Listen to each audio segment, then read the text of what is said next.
Pessoal, entramos agora ao vivo. Hoje à noite, o bate-papo será com a doutora Ana Paula, advogada, lá na OAB DF. Tá longe de mim, mas estamos assim, ó, conectadas, porque é muito conhecimento que a gente vai levar para vocês.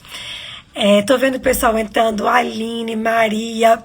Vamos compartilhar nossa live porque hoje conversaremos sobre polêmicas no contrato de locação e eu tenho certeza que os temas que nós abordaremos hoje você já vivenciou e talvez a gente precise esclarecer alguns pontos para que você possa passar por essas polêmicas, por essas dificuldades de uma maneira juridicamente segura. Então, nós estamos aqui essa noite para conversar, para bater um papo. Já vi que a doutora Paula já entrou. Vou chamar, vou esperar que ela solicite aqui a entrada. Mas enquanto isso, eu vou adiantar para vocês os tópicos que nós conversaremos. Vamos falar sobre quem pode ser o locador. Será que é só o proprietário ou a gente pode possibilitar outras pessoas? Vamos conversar sobre qual é o papel da imobiliária e do corretor de imóveis que administra a locação. Ó, a doutora Ana Paula já solicitou. Convidada tão especial para esse bate-papo de muita informação. Olá, Olá, tudo boa bom? noite, tudo bem? Boa noite. É um Muito prazer recebê-la aqui. obrigada, eu que agradeço. É sempre bom, né? Estar discutindo um pouco sobre o direito imobiliário, compartilhando conhecimento. Todo mundo acaba aprendendo, né? É sempre muito bom. Com certeza. Eu estava falando aqui para o pessoal, Ana Paula, mais ou menos os tópicos que a gente vai conversar, mas antes eu acho que seria importante você se apresentar. Eu falei só que você é advogada, tá longe de mim, mas a gente está assim, ó, juntinho nas informações, Isso. então pode se apresentar. Boa noite, pessoal. Para quem não me conhece, eu sou Ana Paula Ribeiro, sou advogada especialista em direito imobiliário. É minha área de atuação em mais ou menos 95% de todas as minhas demandas, né?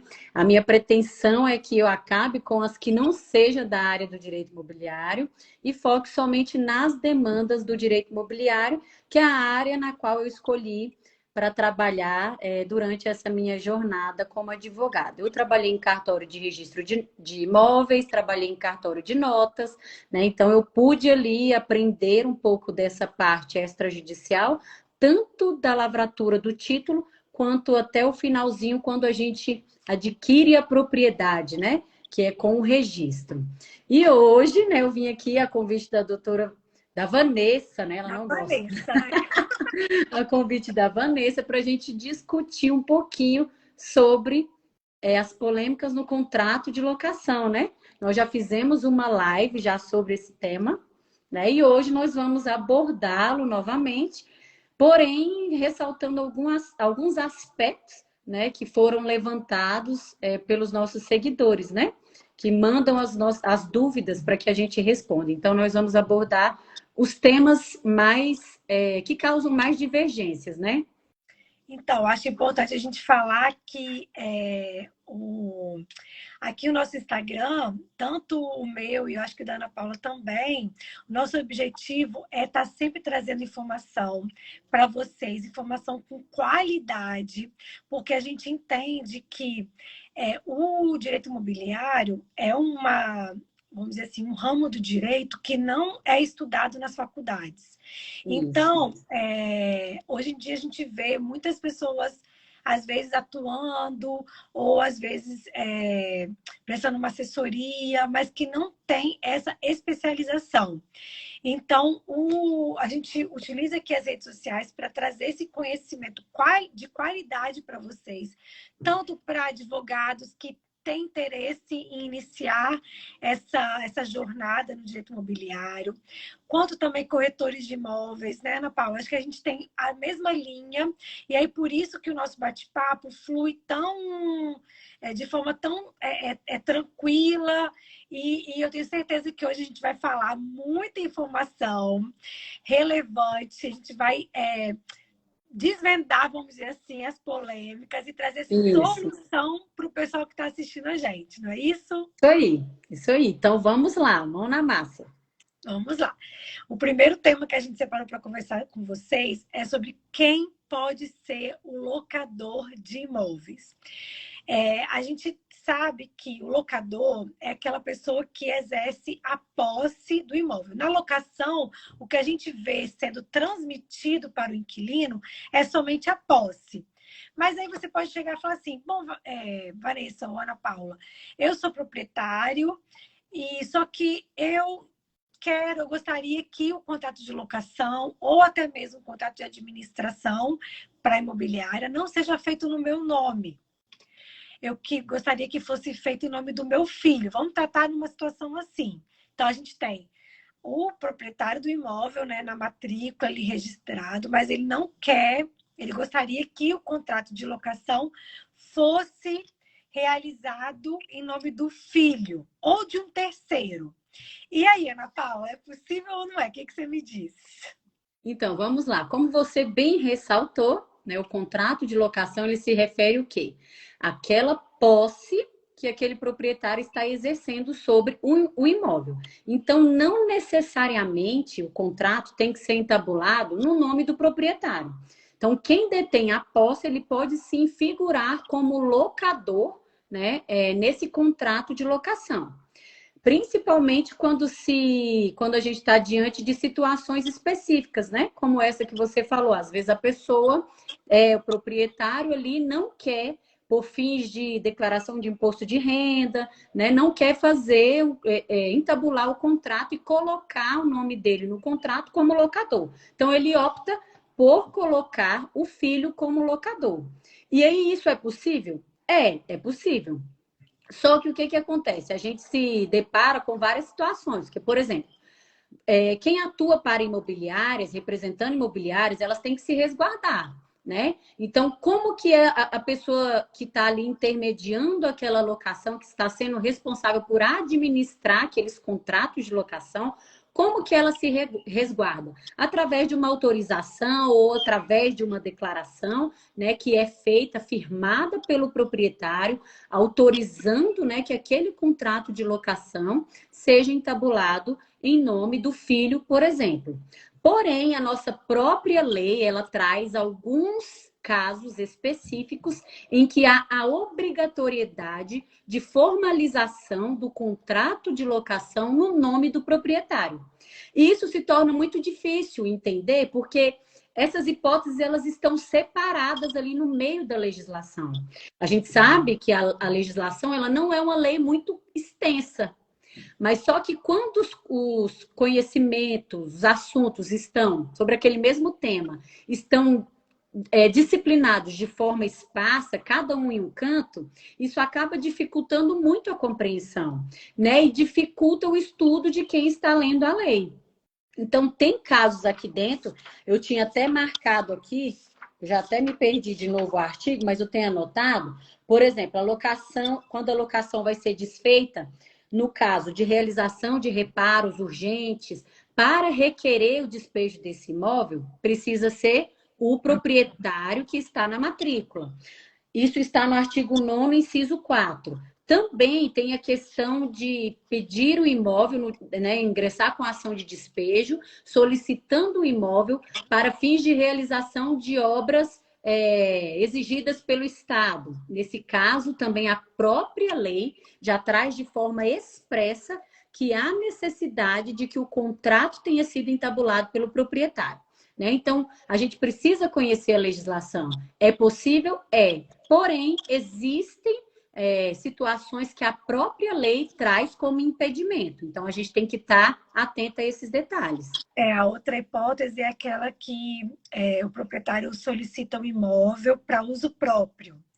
né? Nessa hipótese também, somente o proprietário que poderia solicitar, e então ele deve estar também no contrato de locação. Isso, isso. E ele tem que comprovar, né? Que Exatamente. realmente vai morar. Muitas vezes ele tendo um imóvel, assim, aquele imóvel sendo o único dele, ele provando que ele, né, precisa de utilizar ou ele ou algum dependente, né? Família, isso. E aí, nesses casos, se o contrato de locação tiver em nome de terceiro, ele não vai poder utilizar dessa hipótese na legislação. Outro ponto também importante que a gente tem que ressaltar é no caso de usufruto. Então, por exemplo, eu sou proprietária e tem lá na matrícula do imóvel registrado um usufruto.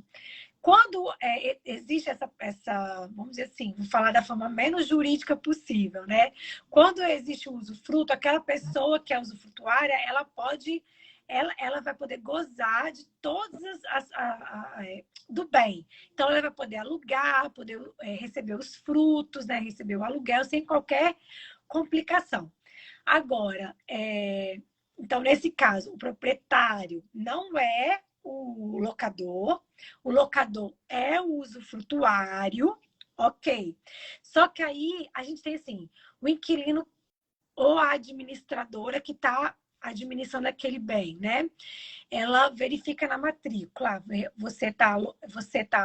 tem legitimidade para ser o locador, porque você é usufrutuário. Ok, agora, a lei de locação lá no artigo 7º, ela fala o seguinte, que quando o usufruto acaba, ou seja, na hipótese, vamos supor que o usufruto é vitalício, né? É até a pessoa falecer. Vamos supor que o usufrutuário faleça. Aí, a pessoa que era o proprietário, que a gente chama, passa a exercer a propriedade. E aí, se esse proprietário não tiver ciência dessa locação, ele pode denunciar o contrato de locação e o inquilino ficar desassistido, vamos dizer assim, né? Então, também tem essa peculiaridade que a gente tem que observar. E aí a gente fala tanto para as imobiliárias que administram, quanto para os corretores de imóveis, que às vezes o corretor atua de forma autônoma, mas ele presta esse serviço de administração de imóveis. Então, é importante ter esse conhecimento para que vocês depois não sejam assim, o inquilino vai ter que desocupar, e aí ele vai vir em cima de você, mas você não me avisou que essa situação, né, que eu poderia acontecer isso, e aí você pode até ser responsabilizado aí futuramente, né? Isso, isso. Por isso que é muito importante reconhecer a legislação. Quem trabalha com locação, obrigatoriamente ou deve conhecer a legislação ou deve ter uma assessoria jurídica para poder orientá-lo, né? E saber que cada caso é um caso, não existe aquele contrato ali que é utilizado para todo mundo, né? Tem que prestar atenção qual a modalidade que é escolhida, o prazo, isso tudo influencia, né? Então tem que saber o que está fazendo para evitar futuramente eventuais responsabilização, né, de perdas e danos caso o locador ou o locatário, né, tem algum prejuízo que considere que tenha sido ocasionado por aquele intermediador, né, ele pode reaver algum tipo de prejuízo judicialmente. Exatamente. Outra hipótese também que é muito interessante a gente conversar é quando o imóvel ele tem mais de um proprietário. Então, existem coproprietários. Isso muitas vezes acontece em caso de bens que são recebidos por herança, né? Então, às vezes, os pais faleceram, foram passando para os filhos, às vezes aquilo já, né, já passou por vários herdeiros, às vezes uma propriedade tem 10 coproprietários. E aí, como que a gente vai resolver se um desses proprietários chegar no seu escritório, né, do corretor de imóveis e falar assim, olha, eu exerço a posse e eu quero alugar. E aí, será que vocês, os corretores de imóveis que estão aí nos assistindo, vocês alugariam? ou não? Será que a gente pode pedir algum tipo de documento para resguardar essa locação? O que vocês acham, hein? E aí, Ana Paula, o que você acha? Bom, quando se refere a imóvel, principalmente obtido através da herança, né, que a gente sabe ali que com o princípio da Sesine, tem gente que fala Saizine, mas Sesine automaticamente é uma exceção, né, do registro da propriedade, automaticamente ele já se torna proprietário. Há necessidade da formalização do inventário apenas para a venda, mas automaticamente ali a figura do proprietário passa para os herdeiros. Então, quando o corretor, né, se deparar com essa situação, que vai locar um imóvel e ele tem conhecimento que é um imóvel oriundo de herança e que há ali vários outros herdeiros que se tornaram proprietários, ele tem que ter muita cautela. Porque o que acontece? Quando o imóvel tem vários proprietários e esse imóvel ele é alugado, todos têm direito àquela cota parte referente à sua parte na herança. Então, vamos supor, se for 10 herdeiros, o aluguel, que é R$ 1.000, tem que ser R$ 100 para cada um. Então, assim, é interessante que o corretor, ou ele faça uma notificação, né, para os demais herdeiros, ou ele peça para que aquele herdeiro que o procurou chame os demais herdeiros para ter uma autorização, ou para que o contrato, o ideal seria que o contrato fosse formalizado no nome de todos, né? Mas tem algumas hipóteses que a legislação autoriza até anuência, algumas coisas nesse sentido, por instrumento em apartado, desde que tenha, né, ali seja um instrumento muito bem feito, assinado, tudo certinho. Mas a orientação é essa, que não faça locação de um imóvel que tem vários proprietários com autorização somente de um único proprietário. Por quê? Lá na frente, se os demais proprietários reclamar por o ressarcimento dessa cota parte que os pertenciam, a depender da situação, se comprovar que o corretor tinha ciência, que era possível saber, né, da existência daquele inventário, enfim, o corretor ele também pode ser responsabilizado. Corretora, imobiliária, né? Então a gente tem que ter toda essa cautela. Hoje a gente alerta muito aqui essa questão da responsabilidade dos corretores de imóveis. Por quê? Nós sabemos que a profissão, né, de corretor de imóveis é uma profissão que pode ser exercida por qualquer. Não existe um curso, um bacharelado, vamos dizer assim, né? Então a pessoa pode ter um outro curso e aí ela faz o curso de corretor de imóveis, ela obtém aquela licença no Cresci e começa a exercer. Só que esse exercício dessa profissão, ele traz muitas consequências e pode trazer muita responsabilização. Então, nós sempre alertamos aqui que os corretores, eles precisam, como você falou, de ter esse conhecimento da legislação ou procurar uma assessoria jurídica. E a assessoria jurídica para imobiliária e para corretores de imóveis, o nosso objetivo é trazer a solução para vocês. Porque muita gente pensa assim, o advogado lá vai colocar um monte de barreira, eu não vou conseguir fazer nada, meu negócio é intermediar a locação ou intermediar a compra e venda, e eu não quero nem saber de advogado, porque o advogado só vai fazer colocar empecilho e eu não vou conseguir ganhar a minha comissão e pronto. E aí escanteia a assessoria jurídica. Então, a gente está aqui para desmistificar essa visão do advogado que às vezes é carrancudo ou que vai dizer não, não, não, não. Pelo contrário, o advogado que tem conhecimento na área do direito imobiliário, ele vai procurar soluções que vão atender o seu caso concreto, mas ao mesmo tempo que vão te trazer segurança jurídica para que você não seja responsabilizado futuramente. E às vezes, em algumas situações, o nosso parecer vai ser pelo não. Por quê? Igual como a Ana Paula disse, numa situação dessa, de um imóvel com vários proprietários, se você não tem autorização dos demais proprietários, você só tem aquela declaração daquela pessoa falando que ela exerce a posse.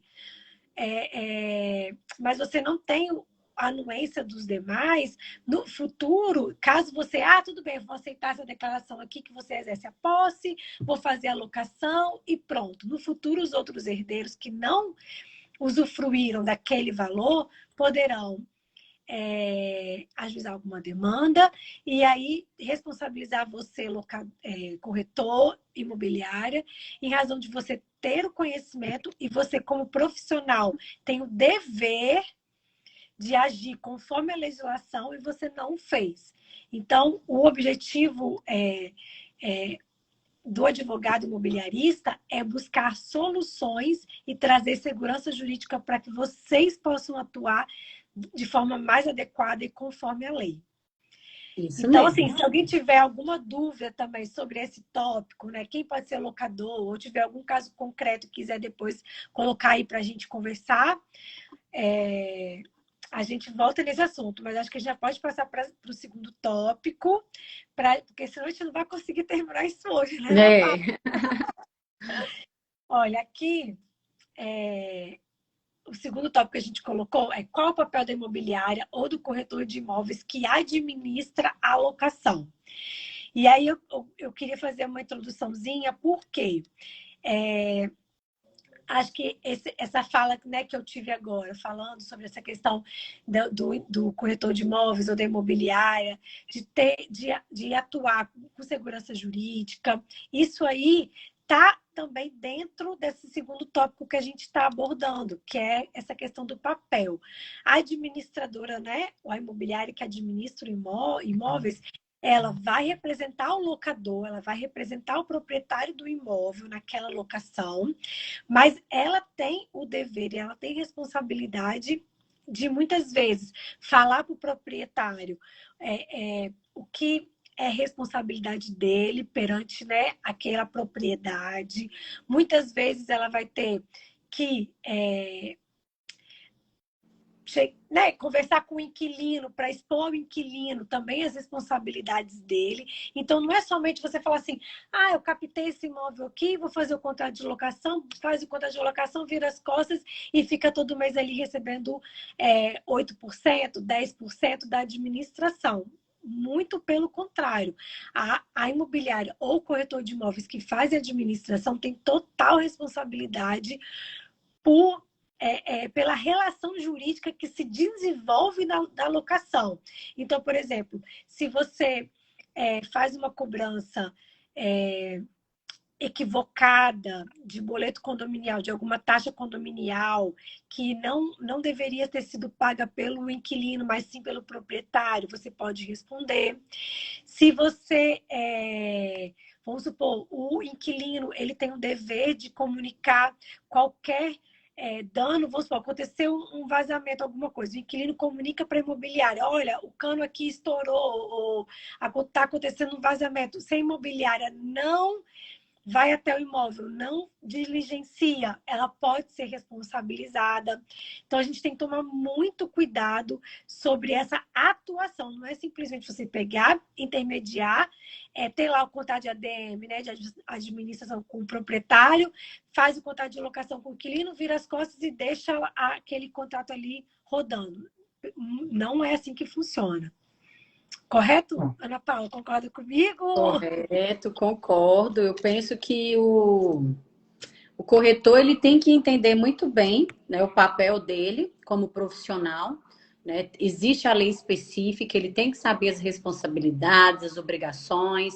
Ele também, no caso da locação, que é o nosso tema, ele tem que conhecer muito bem o artigo 22 e 23, né, da legislação da Lei 8245, que é a lei de locação, porque nesses artigos estão expressos, né, as obrigações de cada um. Então, tanto do locador, que é quem loca o imóvel, quanto do locatário, que é o inquilino.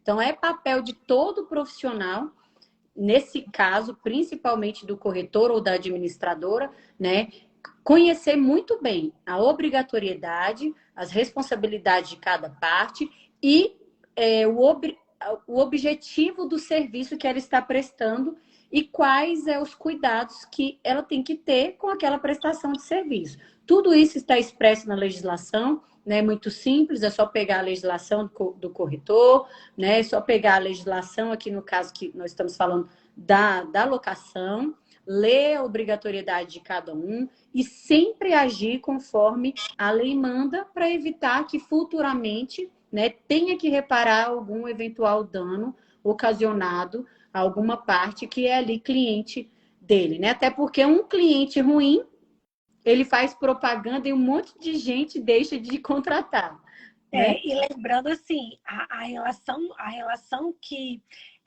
se forma entre o corretor, né, ou a imobiliária e o locador, quando assina o contrato de administração, é regido pelo Código de Defesa do Consumidor, porque é um serviço que ele está prestando ali, entendeu? Então, assim, a gente pode verificar alguns casos que o CDC foi aplicado nessa relação proprietário-imobiliária. Agora, quando você vai para imobiliária inquilino, ou locador e inquilino, aí não tem CDC, aí é relação mesmo civil. Mas nessa questão da prestação de serviço, a gente tem que tomar muito cuidado, porque em alguns casos a gente pode configurar aí uma prestação e uma relação de consumo ali entre as partes, entendeu? Então a gente tem que tomar bastante cuidado. Agora, falando também nessa questão de responsabilidade, você citou, né, o artigo 22, o artigo 23, que trazem a responsabilidade, né, do inquilino e do proprietário. Acho que a gente pode conversar sobre essas responsabilidades do inquilino. Uma delas foi o que eu falei, que eu acabei de mencionar, essa questão de quando acontece algum dano ou alguma situação no imóvel, ele tem a obrigação, dever de relatar imediatamente, porque o proprietário ele precisa tomar ciência dessa situação que está acontecendo na propriedade, né, no imóvel, para poder reparar de imediato. Se o inquilino, o locatário, não procede dessa forma, ele demora, vamos supor, fica comprovado que ocorreu uma infiltração. Começou a infiltração, o inquilino não comunicou ao locador, ou não comunicou à imobiliária que administra, e essa infiltração aumentou.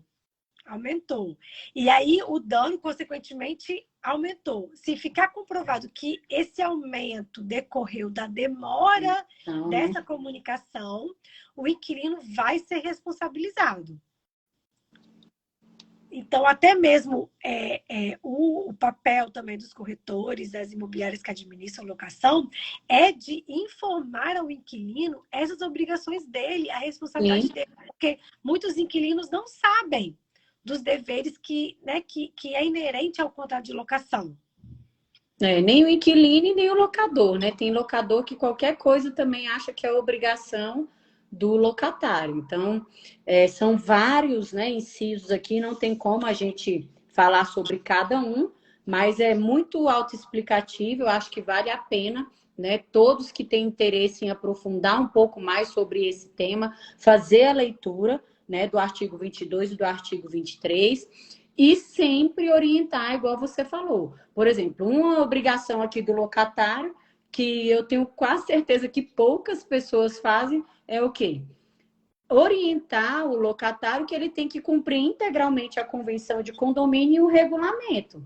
Então, assim, muitas das vezes, corretor nem passa para o locatário, né? Nem pede ao locador, nem disponibiliza isso. Eu sei que a obrigatoriedade também do locatário, né? Ele tem que querer saber, ele tem que ir em busca, ele tem que querer entender, né, as regras, as normas do local onde ele vai residir, né? Mas como precaução, eu, no lugar dos corretores, das imobiliárias, eu solicitaria ao proprietário, né, ou à administradora do condomínio, uma cópia ali de um documento desse, ou hoje é tão fácil, né, por PDF, encaminharia por e-mail, encaminharia, né, pelo WhatsApp, né, dando ali uma ciência inequívoca daquele locatário, né, de que ele recebeu aquele documento, porque é uma obrigatoriedade dele. Então, lá na frente deu algum problema e se ele alegar desconhecer as regras, o corretor e a administradora falam assim, não, olha aqui, ó, foi encaminhado para o senhor pelo WhatsApp no dia tal, foi encaminhado para o senhor por e-mail no dia tal.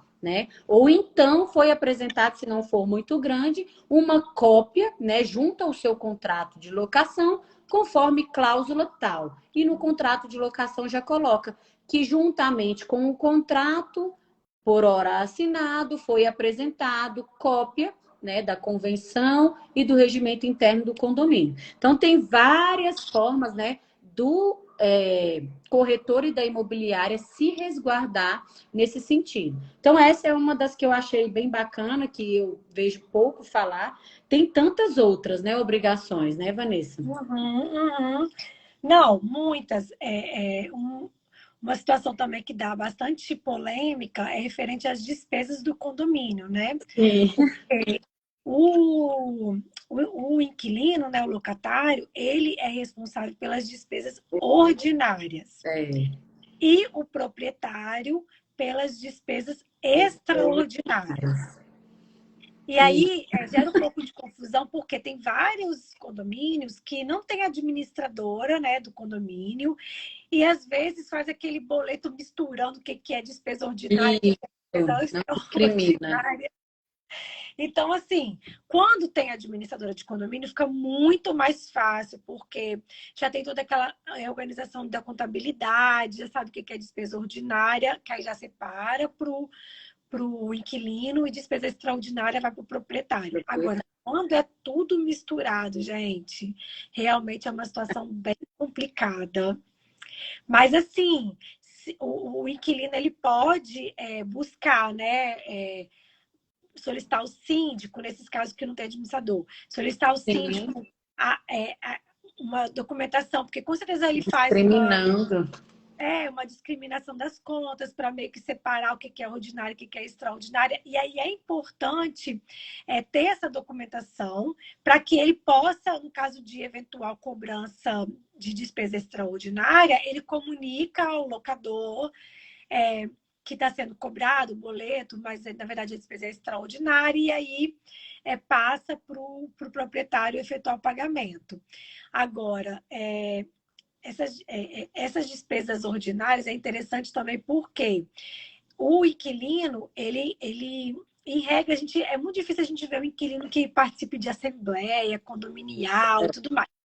Mas, em razão deles ser responsável pelas despesas ordinárias, quando for uma assembleia condominial que for discutir alguma despesa ordinária, ele pode participar, mesmo sem procuração do proprietário, porque é uma responsabilidade dele. No final das contas, ele que vai pagar.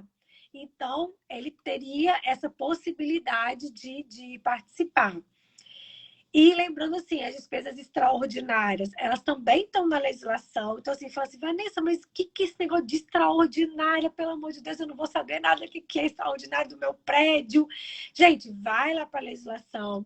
Tem aqui, ó, colocando aqui, ó, o que significa despesas ordinárias. Está lá no artigo 23, inciso 12, fala, o parágrafo primeiro, quer dizer, coloca que ele fala assim, é um rol exemplificativo, né? Porque ele traz exemplos de despesas ordinárias. E lá em cima, no artigo 22, parágrafo único, também traz aqui as despesas extraordinárias. Então, já dá uma ideia, né, do que a gente pode enquadrar como ordinária e extraordinária. A gente não parte do zero, né, vamos dizer assim. Então, Sim.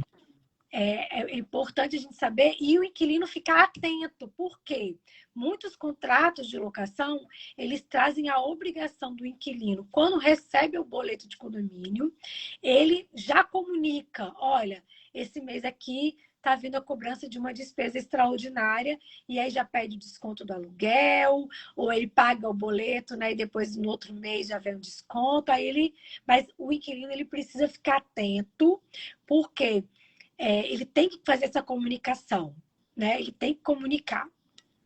Isso mesmo, tem que ter essa comunicação, é de responsabilidade dele, né? Informar o locador sobre todas essas questões referentes o imóvel. É correspondência que chega, essas despesas extraordinárias, né? Qualquer coisa atípica que acontece no imóvel. Então, é obrigatoriedade dele ter essa comunicação sob pena de eventual reparação, né? Com certeza. Então, pessoal, acho que sobre esse tópico, né, Ana Paula, acho que a gente pode passar para o próximo. Perfeito, perfeito. Se tiverem alguma dúvida, vão mandando aí que a gente vai respondendo. Isso aí. Gente, o próximo é bem polêmico, porque é taxa de pintura. Taxa de pintura é aquele valor que é cobrado no início da locação. O locador cobra, né, do locatário. Cada um faz o cálculo de um jeito, assim, não tem muita regra. Tem gente que coloca essa taxa de pintura como sendo metade do valor do aluguel, tem gente que coloca a taxa de pintura como sendo um valor do aluguel, mas ela tem uma destinação específica. Qual que é a destinação da taxa de pintura? Em regra, os imóveis, eles são entregues com a pintura branca, né, em regra, e a pintura nova. E aí a taxa de pintura é para quê? Ao final da locação, esse dinheiro ele vai ser usado para fazer o quê? Pintar o imóvel. Não é isso? Isso mesmo.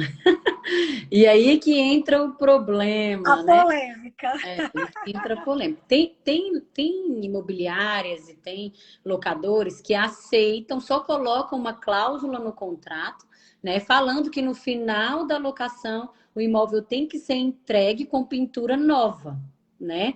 Não cobra, às vezes, no início. Pelo menos aqui no Distrito Federal tem muitos contratos que são entabulados dessa forma.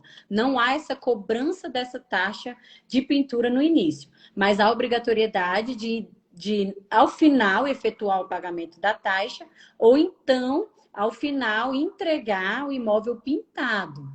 E ainda tem uns que estipulam a tinta, a marca da tinta, a cor da tinta. Então, assim, tem uns que vão até além, né? Mas olha Daquilo. só. E aí o inquilino ele pinta antes da vistoria final, é assim? Não, aí ele vai, faz a pintura, né? Tudo certinho. Por exemplo, quando eu fui entregar o meu imóvel lá onde eu tinha o escritório, a primeira vez que eu abri, foi assim, eu entreguei, eu fiz o pedido de devolução, né? Falei que eu iria devolver o imóvel. Ela perguntou se eu queria pagar a taxa ou se eu queria pintar. Como nós tínhamos uma pessoa que fazia pintura, nós optamos por pintar, inclusive foi até uma indicação dela. Ele foi lá, pintou, entregou. Eu tinha construído uma parede, dividindo, fiz uns negócios. Ela falou que poderia deixar, né? Porque ela gostou, ela achou bem bacana.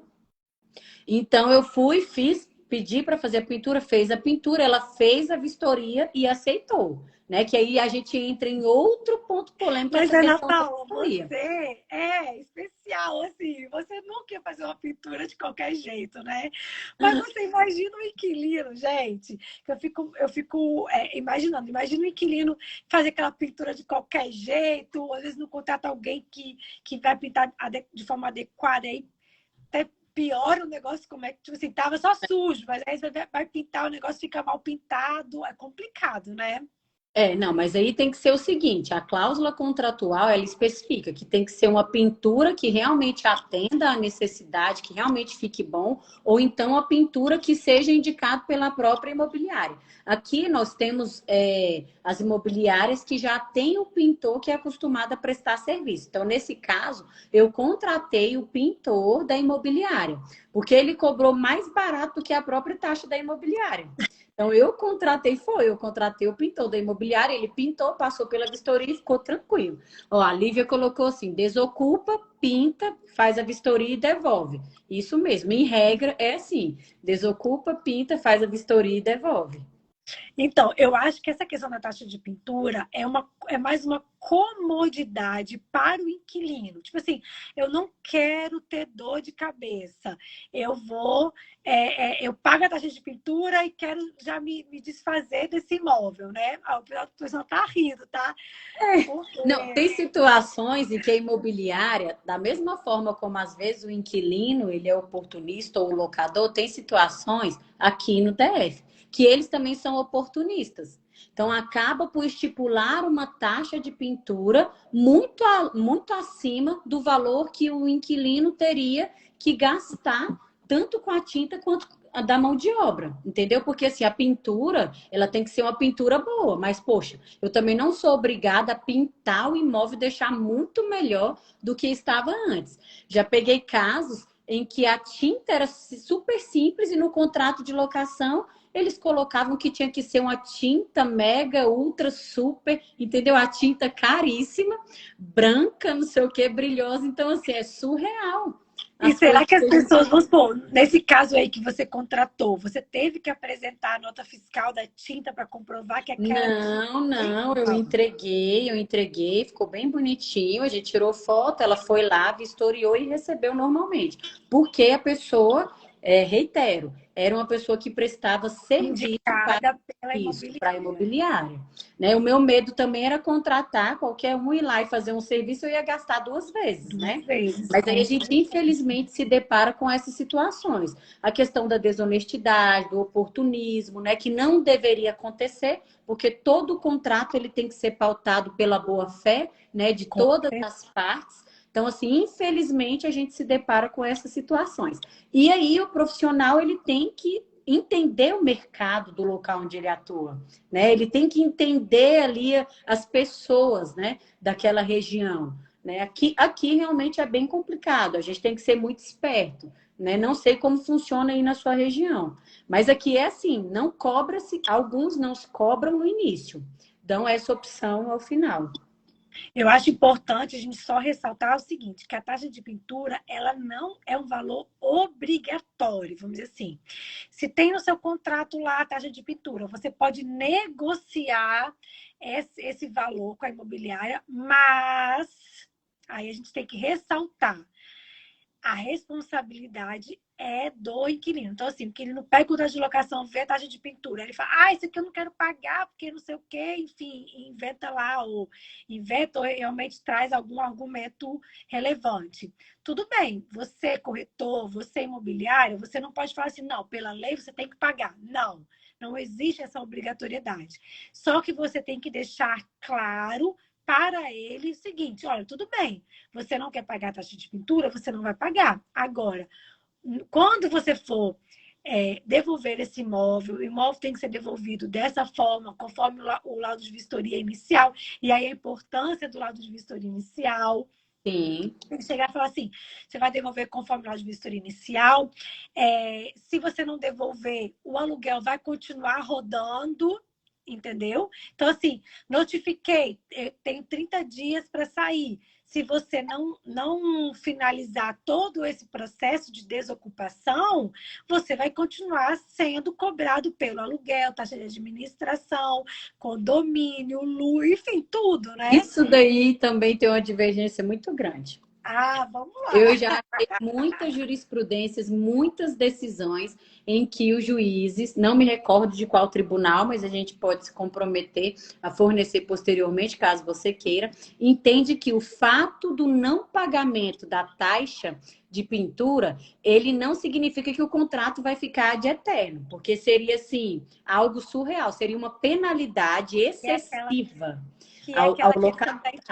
é aquela questão da entrega das chaves, né? Que o locador ele não pode se recusar a receber as Sim, chaves. sim, sim, não pode, até porque senão seria uma penalidade excessiva. Por exemplo, se houve somente o descumprimento da taxa de pintura, suponhamos que o locatário ele está adimplente, ele pagou tudo certinho, né? Falando a grosso modo, pagou tudo certinho, pagou o valor da locação, pagou os acessórios que são água, luz, condomínio, né? A lei chama de acessório. Então ele está tudo bonitinho, mas ele falou: não, não vou pagar a taxa de pintura.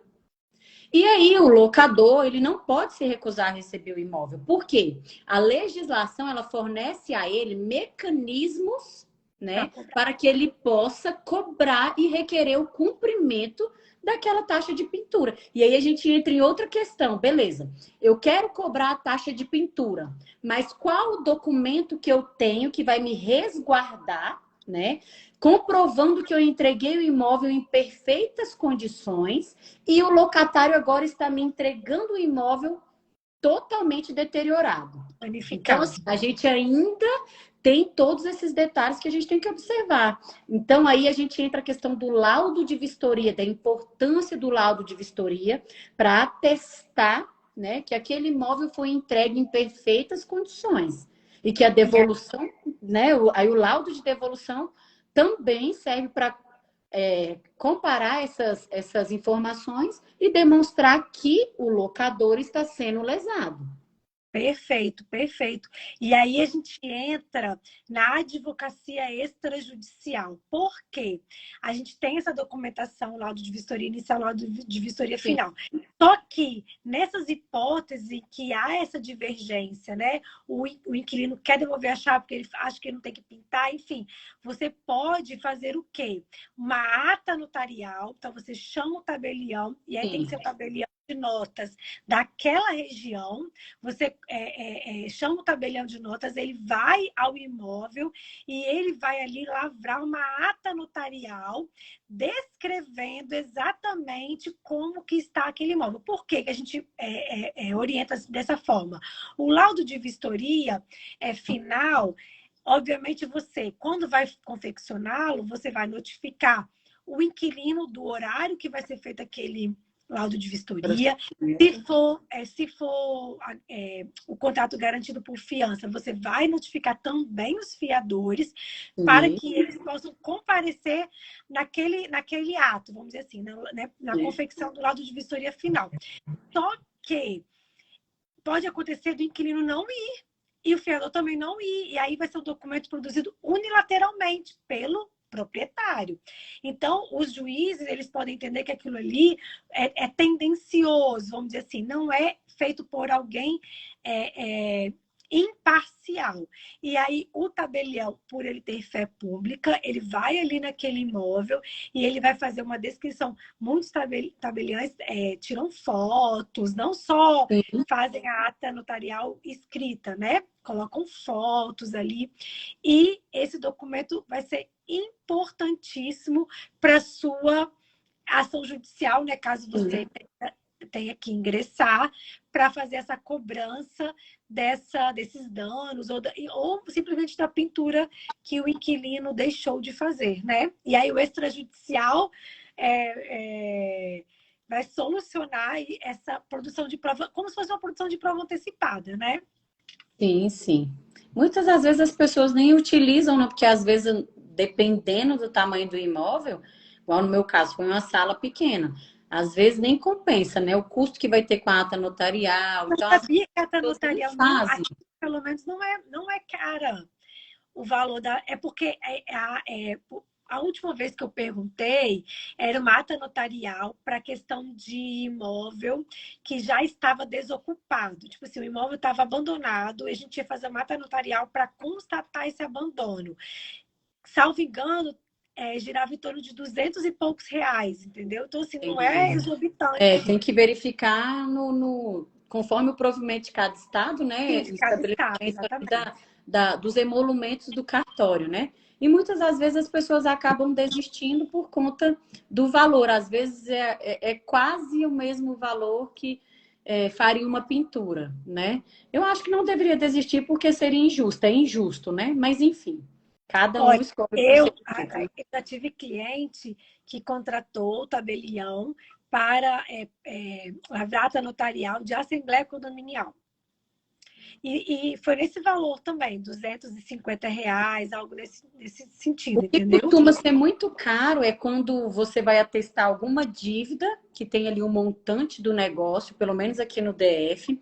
Então, eles cobram ali o valor do teto, que o teto é 1.500 e pouco, não sei o valor exato agora, e relacionado à ata notarial confeccionada para propositura de uso capião, ou administrativa ou judicial. Ela também tem o valor elevado, né? Porque foi uma Ah, das discussões. sim, tem. É, Ata notarial para uso capião, realmente, porque é. aí É o eles valor do utilizam como imóvel, né? base o valor do imóvel, exatamente. Mas essas atas notariais de diligência e tudo mais, não é essa base de cálculo, entendeu? Uhum, é mais baratinho. Mais barato, exatamente.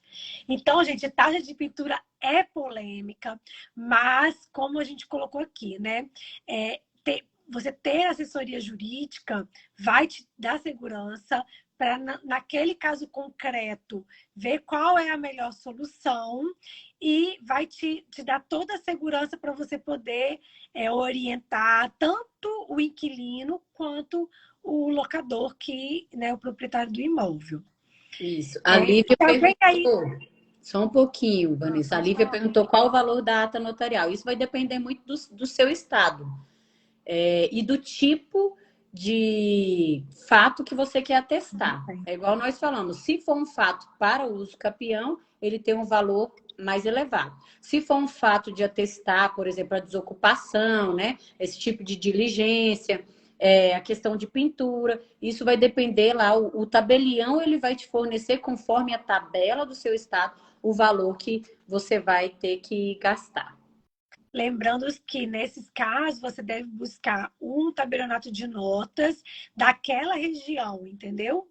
Porque você tem que procurar, vamos supor, daquela cidade, né? Então, você pode ter, eles dão essas informações por telefone. Se você ligar e perguntar, quero saber quanto que é palavra notarial para atestar uma desocupação de um imóvel ou atestar a situação do imóvel, isso aí eles já passam até mesmo por telefone, já informam, né? Isso mesmo. A gente saber dessa possibilidade, né? Que existe essa possibilidade. Então, taxa de pintura, se alguém tiver dúvida, pode perguntar e depois a gente retoma. Tem uma pergunta aqui. Suponhamos que o inquilino fez um reparo superficial. Isso do contrato ele sai. Quanto tempo depois da saída ele pode ser cobrado para refazer a gambiarra feita? Então, o prazo prescricional de encargos locatícios é de 3 anos. Então, eu acho que enquadraria nesse prazo, né? Eu penso também, mas quanto mais tempo ele demorar, principalmente a pessoa que vive morando de aluguel, mais difícil vai ser encontrá-lo, né? Então é interessante que assim que descobrir a gambiarra, que conforme ele falou aí, né, que já tente encontrar, já ingresse com a ação para poder tentar reaver aí esse prejuízo que foi ocasionado ao locador. É verdade. É interessante, agora eu lembrei de uma assessoria jurídica que eu prestei para um inquilino que estava devolvendo um imóvel. E aí, esse também é um ponto bem interessante. Às vezes o inquilino fala assim: essas tomadas estão tão feias, né? Acho que eu vou trocar essas tomadas. Aí pega, troca as tomadas tudo. Sem comunicar ao proprietário, e faz. Aí gasta uma nota, às vezes, essas tampinhas de tomada, às vezes, não é tão barata, né? Dependendo do modelo que você for optar. Sim. E aí, nesse caso, a pessoa tinha o imóvel, ele estava pintado. Interessante, que esse caso foi o oposto. O imóvel estava pintado com a parede, uma cor escura, e ele botou para cor branca. Então, ele fez essa modificação sem falar com o proprietário, mudou chuveiro sem falar com o proprietário, colocou o chuveiro mais caro, trocou as tampinhas as tampinhas do interruptor, das tomadas, e aí foi finalizar o contrato de locação. Aí ele falou: caramba, mas eu gastei uma nota, joguei fora as tampinhas, tudo, né, antiga, o que eu vou fazer? O dinheiro vai ficar lá, né? O pior se ele pegasse tudo, né? Trocasse tudo de novo, né? Só que aí a gente tentou negociar isso com a imobiliária. A imobiliária estava fazendo a intermediação, mas a pintura até que eles aceitaram. Não pediram para voltar na cor escura, porque para eles também foi até vantagem, né? Porque geralmente a pessoa gosta de alugar com cor clara, então para eles alugarem de novo vai ser até mais fácil. Agora, as tomadas, ele ficou no prejuízo, porque as benfeitorias, e aí um alerta, você inquilino, quer fazer uma benfeitoria no imóvel, você tem que comunicar o proprietário, pedir autorização, já negociar esse valor, entendeu? Se vai ser descontado, se não vai ser. Ou porque senão você vai fazer a revelia do proprietário e depois esse valor você vai simplesmente perder. Se ele tivesse guardado as tampinhas, né? Como essas benfeitorias eram voluptuárias, né? Apenas para Sim, embelezar o bem, ele embelezamento. poderia levantá-las, conforme fala a lei, né? Retirar, colocar as antigas e devolver. Mas como ele jogou fora, teve Já que era, deixar. né? Teve que deixar. Verdade. Olha, então, nosso último tópico, a gente vai falar sobre calção. O valor da calção, garantia do contrato, pode ser depositado na conta do corretor de imóveis ou da imobiliária que está efetuando a administração, ou até mesmo, né, do proprietário, do locador. E aí a gente tem que começar falando o seguinte, pessoal: calção é uma forma de garantia, garantia da locação. Essa calção, ela pode ser em dinheiro, ela pode ser em bem imóvel e pode ser também em bem móvel. A calção que a gente está fazendo essa pergunta aqui seria no caso de calção em dinheiro. Lembrando que a calção em dinheiro, ela só pode ser solicitada até o valor máximo de 3 aluguéis. A legislação é clara. Então, assim, garantia do aluguel. Ah, eu quero a modalidade de garantia. Eu escolhi calção. Quero calção em dinheiro até 3 aluguéis. Ah, posso acumular 3 aluguéis com 3 condomínios? Não. Posso acumular calção com outra garantia, fiança? Não, também a lei veda, não pode. Então, isso, inclusive, é contravenção penal, né? A gente sempre fala aqui.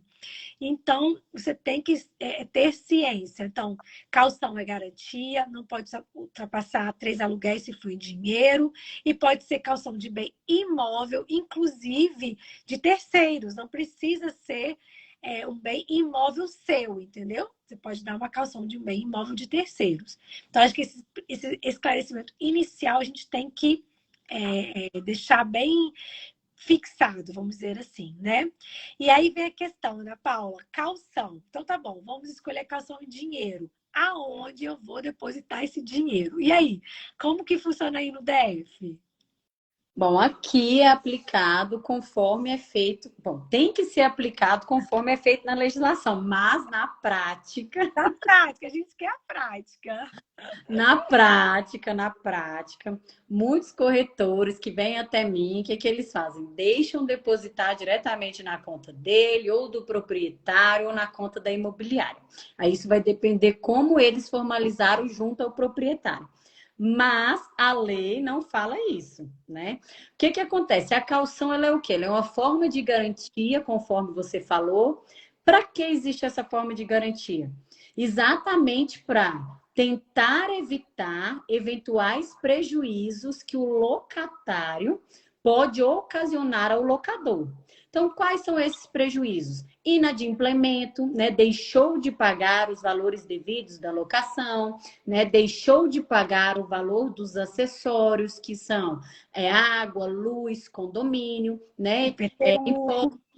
Impostos vinculados ao imóvel. Então, é uma garantia para o proprietário de que, caso o inquilino saia e deixe alguma dívida para trás, essa caução ela pode ser utilizada para amenizar, né, o prejuízo ocasionado ao locador. Então, essa caução em dinheiro, conforme você falou, a lei ela é explícita nisso, fala que a caução ela tem um limite de até 3 meses do valor do aluguel, né?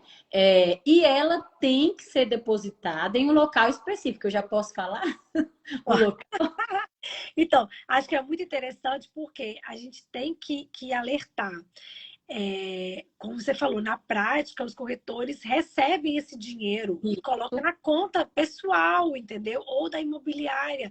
Pessoal, e isso é muito sério, entendeu? Porque esse valor, como a Ana Paula falou, esse valor é uma garantia do contrato de locação. Acaba que a gente sabe que aquele dinheiro entra ali e entra no giro da empresa, ou no giro do seu negócio, e acaba que se perde ali. Então, a gente não pode aceitar, né, no nosso dia a dia que a caução seja depositada na nossa conta corrente. Então, a caução, ela tem que ser depositada. E aí, Ana Paula, aonde? Em uma conta poupança, né? Tem uma conta específica para isso, né? Tem que ir ao banco, os dois, né?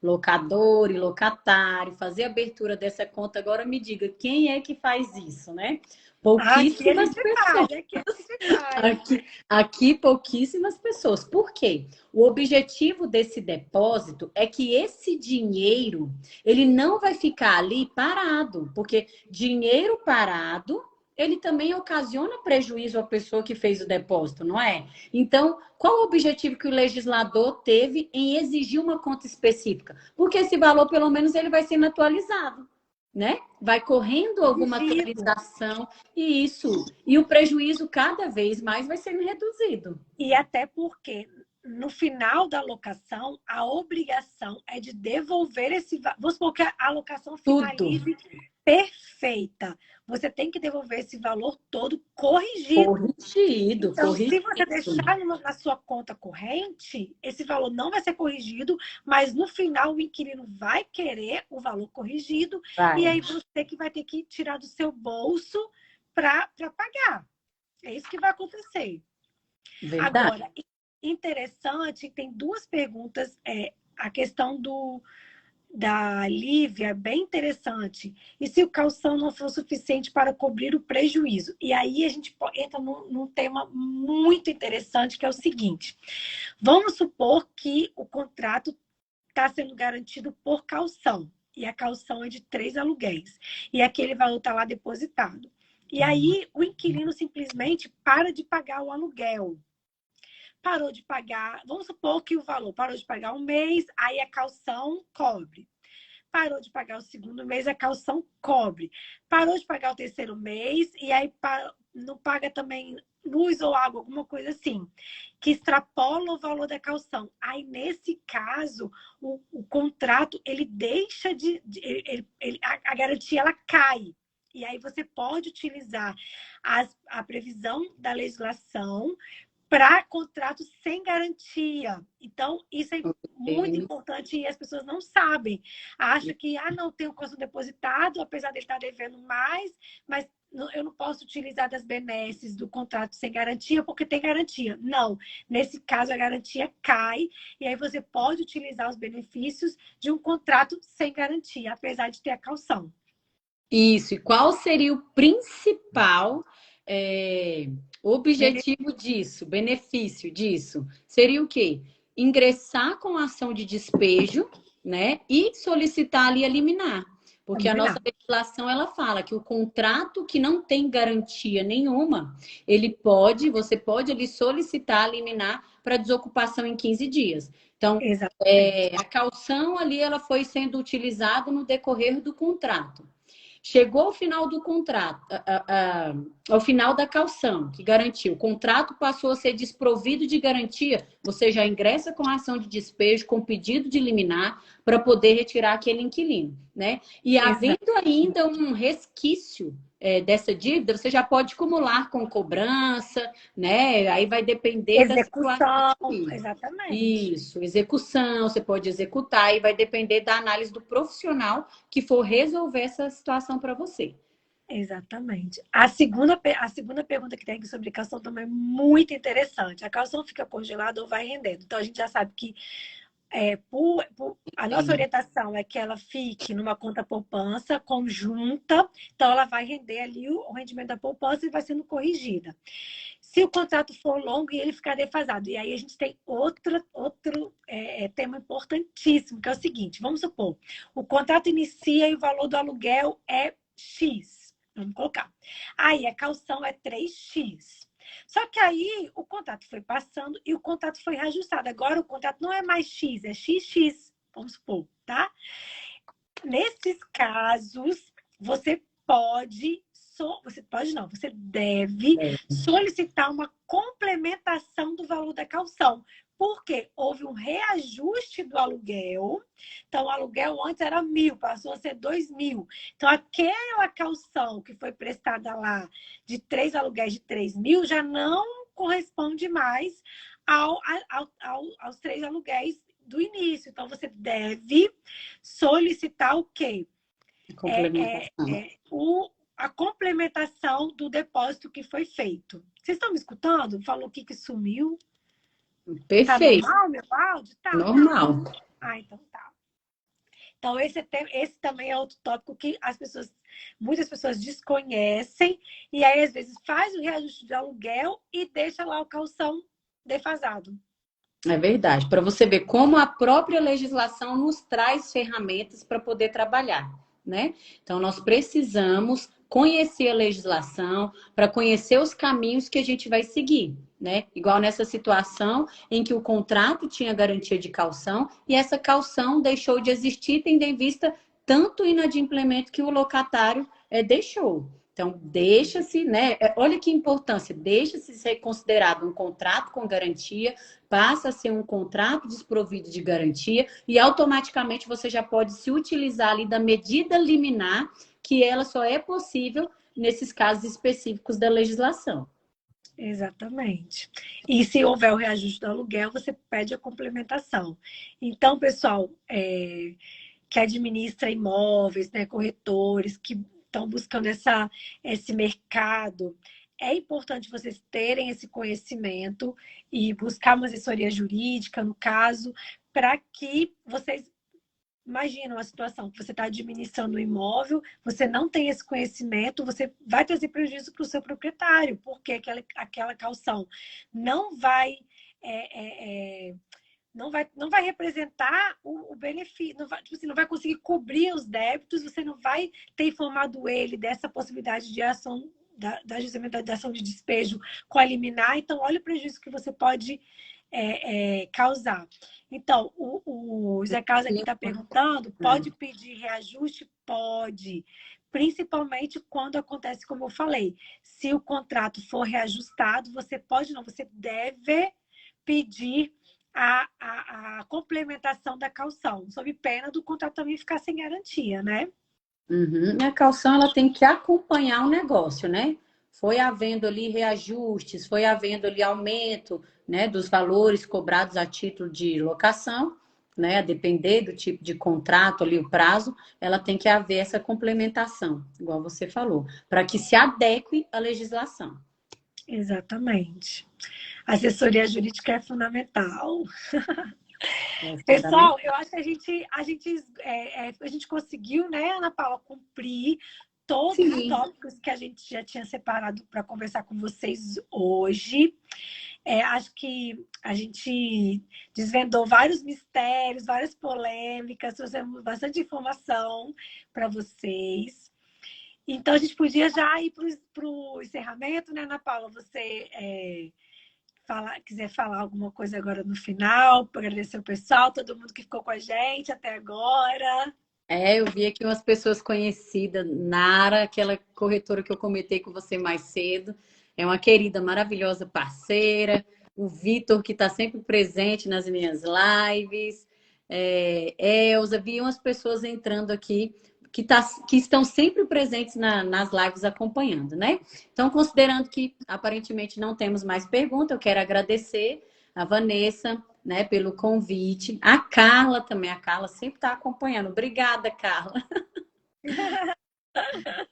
Obrigada, Vânia. Foram muito claras e trouxeram muitas informações. A Nara, maravilhosas. Obrigada. Nara, beijão. Então, vamos lá. Quero agradecer, né, a doutora Vanessa. Mais uma vez pelo convite. É o costume. Li Martins também a dever, obrigada por ter vindo. Muito bom tê-los aqui. Quero agradecer pelo convite, foi muito engrandecedor. Né? Eu sempre coloco-me à disposição para poder estar compartilhando conhecimento. Esses dias foram muito corridos, né? Diante da quantidade de... Gente, olha só, eu tenho que aqui então registrar registrar os parabéns à doutora Ana Paula, Ah, presidente da Comissão de Direito Imobiliário. Nossa, que maravilhoso, né? Você poder divulgar tanto agora a informação na sua comissão aí do direito imobiliário. Nossa, maravilhoso. Parabéns. Acho que você vai obrigada. desempenhar essa função com muita excelência, porque tem muito conhecimento. Então, Obrigada. tinha esquecido, eu ia falar isso no início, acabei esquecendo. Ah, Então, te dar os parabéns aqui publicamente. E eu tenho certeza que vai ser um sucesso a sua comissão. obrigada, obrigada. Foi um desafio, né? Acaba sendo um desafio muito grande, né? Tanto ser conselheira, né? Eu fiz parte da chapa da OAB, a nossa chapa ganhou, graças a Deus. Então, hoje eu estou como conselheira e eu fui nomeada, né, dia 22, como presidente da Comissão de Direito Imobiliário da subseção de Águas Claras aqui do Distrito Federal. Né? Quando eu fui convidada, eu aceitei, né, de imediato, um desafio muito grande, mas como a gente gosta muito, né, Vanessa, de trabalhar com o direito imobiliário, para mim vai ser muito gratificante estar ali lutando para o reconhecimento do advogado imobiliarista, né? Conforme nós já falamos, é uma profissão que está aparentemente agora, diante, né, da pandemia, do crescimento digital, está em ascensão. Então, nós temos visto muitos profissionais aí se destacando. E, infelizmente, alguns, né, acabam por dispersar alguns conhecimentos que vão de encontro, né, contra a legislação, mas a gente tem que fazer o nosso papel da melhor forma possível, sempre estar se atualizando, estudando, né, procurar ali atingir o objetivo principal, que é estar ajudando as pessoas, né, a descobrir essa área que é tão maravilhosa, é desafiadora, né? Nós encontramos muitas situações divergentes na lei, né, na jurisprudência. Foi um desafio, eu estou muito satisfeita pelo desafio. Vou desenvolver muitos projetos bons e vou compartilhar com você. Tudo de novo que a gente Com for compartilhar certeza. com Por você e com a favor. Nara, né? E é isso. Então, muito obrigada, né, pelos parabéns. Eu vou agradecer também, agradecer por você ter aceitado esse convite. Sempre fazer essa. Já é a segunda live que a gente faz e está sendo, nossa, tá sendo maravilhosa também. Como foi a primeira? Trazer esse conhecimento, né? Acho que a gente debater e trazer também a sua experiência aí no DF, aqui no Espírito Santo, a gente fazer essa troca. É muito legal e o Instagram, né, proporciona isso. Sim, sim. E a gente trazer tanta informação para que as pessoas possam desenvolver suas atividades de forma mais adequada, com segurança jurídica. Então, assim, agradecer muito por você ter aceitado o meu convite. Vou fazer outros convites, com certeza, no Sim, futuro. essa. E essa parceria que já deu super certo. É verdade. Quero agradecer também todo mundo, né? Que já são 9h13, né? Que disponibilizaram o seu tempo tão precioso numa quinta-feira, né? Vai chegando a Verdade. quinta-feira, a gente já está já um pouquinho cansado da correria da semana, mas agradecer a todos vocês que estiveram aqui conosco, que participaram, né? Que curtiram, que mandaram perguntas, que comentaram. Isso é muito importante porque nos motiva a continuar, né? Nos Com motiva a certeza. produzir conteúdo e nos motiva a estar aí nessa luta diária de propagação de conhecimento. É Agradecer a todos verdade. vocês. E já deixar aqui, se você tiver alguma dúvida sobre algum tema que a gente conversou hoje, ou sobre outros temas do direito imobiliário, eu e a Ana Paula, a gente está aí à disposição para conversar, para solucionar e para estar sempre aí dando, a gente dá a mão junto e vamos embora no direito imobiliário, não é não? Isso aí. Quem tiver interesse, me siga no Instagram, Ana Paula Ribeiro, advogada, e a doutora Vanessa. Fala, Vanessa, o seu Insta aí. vanessazanotti.adv. Isso. Então, siga-nos. Com certeza. Então, gente, pessoal, muito obrigada, uma boa noite Boa e até a noite. próxima. Até. Fiquem com Deus. Fica com Deus.